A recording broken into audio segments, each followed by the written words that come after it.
MHT-CET 2026 चा second attempt finally आता आपल्याला द्यायचा आहे आणि मला माहिती आहे तुझ्या मनात खूप सारे प्रश्न चालू आहे. सर पेपर अवघड येईल का पेपर सोपा येईल? मी जे क्वेश्चन केले ते मला दिसतील का नाही दिसणार? पहिल्या अटेम्प्ट पेक्षा जास्त कॉम्पिटिशन राहील की कमी कॉम्पिटिशन राहील? माझे मार्क्स वाढतील की कमी होतील? रात्री सर झोपेत आहे ना, मला असं वाटतं की मी जे केलं नाही का तेच येणार एक्झामला.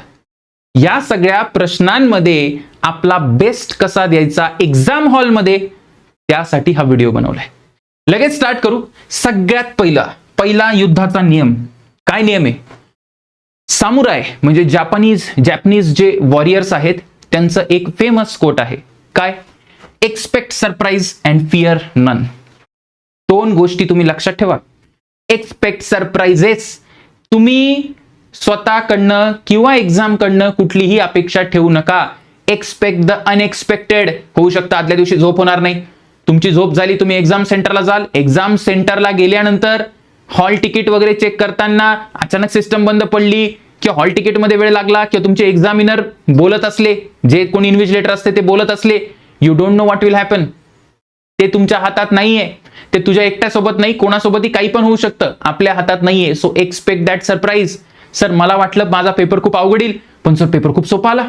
पेपर खूपच सोपा आला. येऊ शकतो. पेपर अवघड येऊ शकतो, पेपर मीडियम येऊ शकतो, काहीही होऊ शकतं. आणि दुसरा नियम फिअर नन. आता जेवढं प्रिपरेशन करायचं तेवढं प्रिपरेशन झालंय. आपल्याकडे जे हत्यार आहे ते आहे, जे ट्रेनिंग झाले ते झालं इनफ.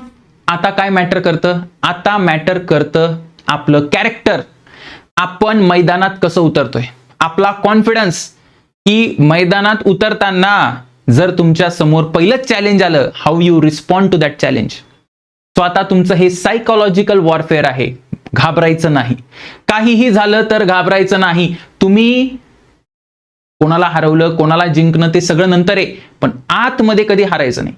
पूर्ण 3 तास जो तुमचा वेळ आहे PCM, प्रत्येक प्रश्नाला त्याच करेजनी फाईट करायचं. नो मॅटर तुला पहिले 4 प्रश्न नाही आले, 5 प्रश्न नाही आले, डझंट मॅटर.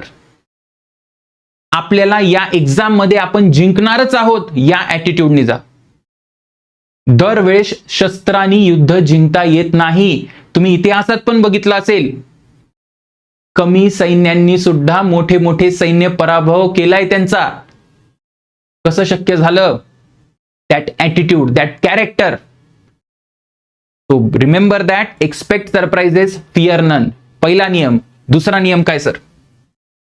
दुसरा नियम, बॅटलफील्ड मध्ये rewards efficiency. The battlefield rewards efficiency, not ego.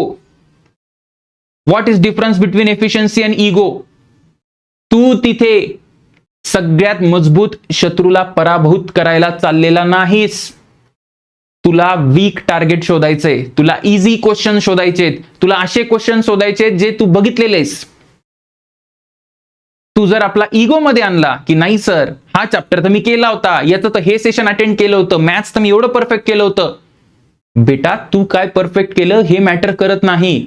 ते शत्रूचा वार कसा आहे त्याप्रमाणे आपल्याला ठरवावं लागेल. जर मी एखाद्या गोष्टीला तयार नसलो किंवा खूप अवघड प्रश्न आला तर कॉम्पिटिशन यामध्ये नाहीये की त्या अवघड प्रश्नाला सोडवायचंय.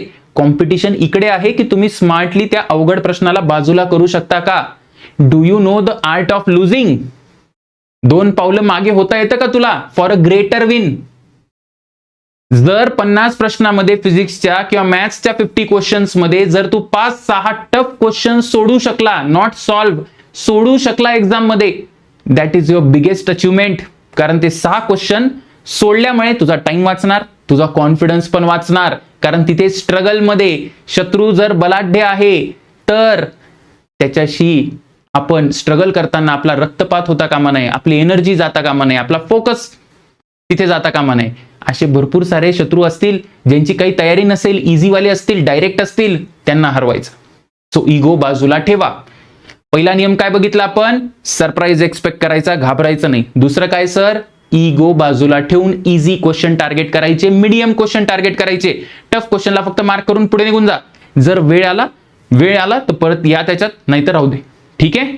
Expect the unexpected. Cut off स्वतः आधी प्रेडिक्ट करू नको. की एवढा जाईल तेवढा जाईल, काय सांगता येतं. तुझी शिफ्ट हार्डेस्ट असेल, काय करशील. तुझी शिफ्ट जर इझी असली तर अजून महत्वाचं, इझी असल्यावर तुला प्रत्येक शत्रूला सामोरे जावं लागेल आणि केअरफुल राहावं लागेल. ऑलवेज रिमेंबर वन पॉइंट, आपण ओव्हर कॉन्फिडंट व्हायचं नाही, फिअरफुल पण व्हायचं नाही, ओव्हर कॉन्फिडंट पण व्हायचं नाही, की सर हा सर 4 क्वेश्चन सर हा तर बघितला होता, हा तर आपण रक्षक मध्ये केला होता, हा 99% मध्ये केला होता, मी या सिरीज मध्ये केला, हे बघितलंय मी. अशा चुका होतात. Be careful while attempting the questions. त्याला एकदा बघा, दोनदा बघा, प्रॉपर क्वेश्चन वाचा, त्याचा आन्सर घ्या. इझी क्वेश्चनला जास्त वेळ द्यायचा, टफ क्वेश्चनला कमी वेळ द्यायचा. Remember this golden rule. कधी तुमची गडबड होणार नाही. ठीक आहे. आणि आन्सर मार्क करताना इझी क्वेश्चनचं डबल चेक कर, कॅल्क्युलेशन बघ, चुकलं तर नाही ना, क्वेश्चन नीट वाच. Are you getting it? Okay okay sir. त्याच्यानंतर बेटा अनदर इम्पॉर्टंट थिंग, बऱ्याच जणांचं आहे की सर मला असं वाटायला लागलं की माझं सिलेक्शन आता होणार नाही, तर मी पुढे काय करू. तर हे लक्षात ठेवा की the Ashes of one life become fuel for next. या युनिव्हर्समध्ये काही संपत नसतं. आईन्स्टाईन पण म्हणून गेले, एनर्जी जी आहे, energy one form to another convert होतं, डिस्ट्रॉय काहीच होत नाही. ठीक आहे. मी जे बोलतो आहे, माझ्यात जी काही एनर्जी आहे, फूडवरून जे काही कार्बोहायड्रेट्स बनलं, जे काही एनर्जी ती साऊंड मध्ये कन्वर्ट झाली, गेली का कुठे energy? Is it destroyed? No, it is not destroyed. तुमचं आयुष्य खूप मोठं आहे बेटा. MHT CET ही तुमची फर्स्ट एक्झाम आहे, फर्स्ट एक्झाम आहे, आणि याच्यापेक्षा खूप मोठ्या मोठ्या परीक्षा तुम्हाला लाईफमध्ये द्यायच्या आहेत. आणि त्या परीक्षेला समोर जाताना तुला तो रिअल बॅटल फील्डचा अनुभव लागणार आहे की मनात प्रिपरेशन कमी आहे, भीती आहे, पराभवाची भीती आहे, सगळ्या गोष्टी आहे, हात पाय थरथरत आहेत, पण मी एक्झाम हॉलमध्ये जाऊन माझं बेस्ट दिलं. हा जो तुझा अनुभव आहे ना, या कमी वयात 16-17 वर्षात, 18 वर्षात, तो तुला आयुष्यात पुढे मोठं काहीतरी करायला भाग पाडेल.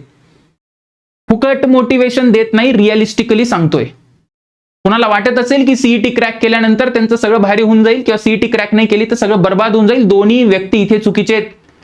One exam, one paper can not decide your future, provided तुमचं डिसिप्लिन असेल, करेज असेल, कमिटमेंट असेल, ऑनेस्ट असाल तुम्ही आपल्या प्रयत्नांना, तर डझंट मॅटर बेटा, आज न उद्या तुझ्यासाठी दरवाजा उघडेल.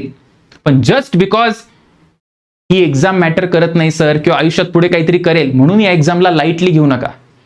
फाईट तर असंच करायचं की शेवटची एक्झाम आहे, पण नाही जरी झालं तरी लक्षात ठेवायचं की देव काळजी घेतोय. Always believe in law of karma. जे विद्यार्थी अभ्यास करतात, मेहनत करतात, त्यांचं कधी वाईट होत नाही.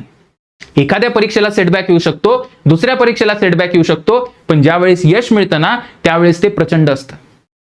सो मी पालकांना पण रिक्वेस्ट करतो की विद्यार्थ्यांवर प्रेशर देऊ नका. ज्या पण चुका झाल्या त्या आपण नंतर बघता येतील. एक्झाम हॉलमध्ये पण आणि एक्झामच्या बाहेर पण ती स्माइल तुमची कंटिन्यू ठेवा. आणि always remember, your life is greater than any exam. तुम्ही महत्वाचे आहात, बाकी सगळं काही महत्वाचं नाही. तू, तुझे पालक, तू ज्यांना मानतो, तुझे शिक्षक, नातेवाईक, जे काही आहे ते इम्पॉर्टंट आहे बेटा.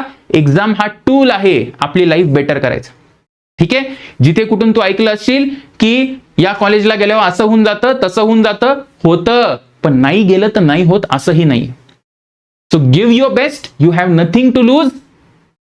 बेस्ट शॉट द्या, एकदा देऊन या एक्झाम, आणि आल्यानंतर मला क्वेश्चन शेअर करा. 12 तारखेचे विद्यार्थी जे क्वेश्चन शेअर करा, म्हणजे बाकीच्यांना मदत होईल. काही तुमचे कमेंट्स असतील, डाऊट असतील तर कमेंट सेक्शन मध्ये मेन्शन करा. All the best.